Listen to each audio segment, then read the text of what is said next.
तो दोस्तों गगनयान 2023 इसरो की अंतरिक्ष में बहुत बड़ी छलांग। गगनयान मिशन की पहली टेस्ट फ्लाइट ने सफलतापूर्वक उड़ान भरी। गगनयान की दिशा में पहला कदम। गगनयान मिशन के क्रू मॉड्यूल की लॉन्चिंग। मिशन गगनयान का भविष्य के अंतरिक्ष मिशन पर क्या होगा असर। व्योम मित्रा नाम की महिला रोबोट को भेजा जाएगा। तो दोस्तों अब हम इसको विस्तार पूर्वक सुनते हैं इस खबर को। चंद्रयान के बाद सूर्य देवता की तरफ आदित्य L1 गया। अब गगनयान का टेस्ट शुरू हो रहा है। इसरो के वैज्ञानिकों को साधु भाव। भारत के नक्षत्र अच्छे चल रहे हैं। भारत सुपर पावर बनने की दिशा में आगे बढ़ गया है। पूरे भारत को सोमनाथ जी को बहुत धन्यवाद। अब हम लोगों को विश्व गुरु बनने से कोई नहीं रोक सकता। गगनयान मिशन की क्रू मॉड्यूल स्केप सिस्टम के सफल टेस्ट के बाद भाजपा सांसद रवि किशन ने यह बात कही। वह काफी गदगद है। इसी तरह से प्रतिक्रिया पूरे देश से आ रही है। इसरो ने आज एक छोटे रॉकेट के जरिए इंसान को अंतरिक्ष में भेजने के अपने महत्वाकांक्षी कार्यक्रम गगनयान की दिशा में पहला कदम बढ़ाया है। इसरो लक्ष्य 3 दिवसीय गगनयान मिशन के लिए मानव को पृथ्वी की निचली कक्षा में अंतरिक्ष यान में भेजा और उन्हें वापस लाना है। आज पहले मौसम और कुछ तकनीकी खामियों के कारण कुछ देर हुई, लेकिन इसरो ने हार नहीं मानी और टेस्ट सफल रहा। क्रू मॉडल बंगाल की खाड़ी में तय जगह लैंड किया। गगनयान मिशन के क्रू मॉड्यूल की लॉन्चिंग के लिए अब केवल 1 मिनट का समय बाकी रह गया था।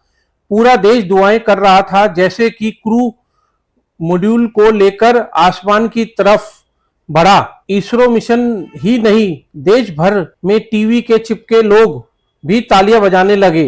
इस गगनयान को भारतीय अंतरिक्ष अनुसंधान केंद्र इसरो ने सतीश धवन स्पेस सेंटर से सफलतापूर्वक लॉन्च किया। अभी हाल ही में चांद के दक्षिणी ध्रुव के हिस्से पे चंद्रयान 3 की सफल लैंडिंग के बाद दुनिया भर में इतिहास रचने वाले भारत के इस महत्वाकांक्षी मिशन गगनयान का भविष्य अंतरिक्ष मिशन पर क्या असर होगा। आइए इस अंतरिक्ष मिशन के बारे में समझते हैं 10 बिंदुओं के साथ। अब मैं आपको दोस्तों 10 बिंदु बताऊंगा जिसको समझने के बाद हम ये पूरे जो हमारा यान का जो मिशन है उसमें क्या क्या बिंदु हम कवर कर रहे हैं वो सारे मैं आपको बताने जा रहा हूं। ध्यान से सुनना जरा, बहुत जरूरी पॉइंट है ये। पहला है पॉइंट, मिशन गगनयान के तहत अंतरिक्ष यात्रियों को धरती से 400 किलोमीटर दूर अंतरिक्ष में भेजा जाएगा, जहां 3 दिनों तक अंतरिक्ष यात्री धरती की कक्षा में चक्कर लगाएंगे। अब पॉइंट नंबर 2, इसके बाद अंतरिक्ष यात्रियों को सुरक्षित धरती पर लैंड कराया जाएगा। गगनयान में अंतरिक्ष यात्रियों को ले जाने वाले कैप्सूल को बंगाल की खाड़ी में वापस लैंड किया जाएगा, जहां भारतीय नौसेना इसे ढूंढकर सुरक्षित बचाएगी। पॉइंट नंबर 3, यह पूरी तकनीक स्वदेशी है। इसरो के साथ मिलकर भारत की तकनीकी कंपनियों ने इसे विकसित किया है। इसकी सफलता भविष्य में भारत की स्वदेशी space navigation, remote racing, remote driving, remote navigation जैसी स्वदेशी तकनीक में नई इंडस्ट्री के द्वार खोलेगा। पॉइंट नंबर 4, शनिवार 21 अक्टूबर को इस मिशन की पहली टेस्ट उड़ान के तहत क्रू मॉड्यूल को आउटर स्पेस तक भेजा जा रहा है, जिसे वापस समुद्र में उतारा जाएगा।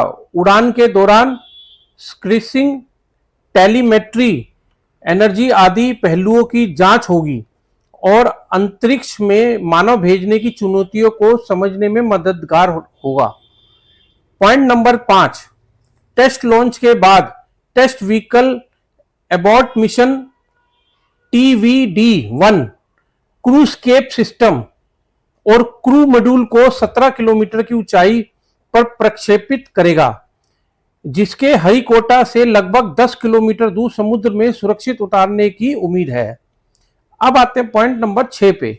गगनयान के क्रू स्केप सिस्टम एक बहुत ही महत्वपूर्ण प्रणाली है। यदि रॉकेट को बहुत कुछ होता है तो रॉकेट के विस्फोट में जलने से पहले कम 2 किलोमीटर दूर तक चालक दल को ले जाकर बचाना है। इसीलिए परीक्षण क्रू मेंबर्स से एस्केप प्रणाली को प्रदर्शित करने के लिए है।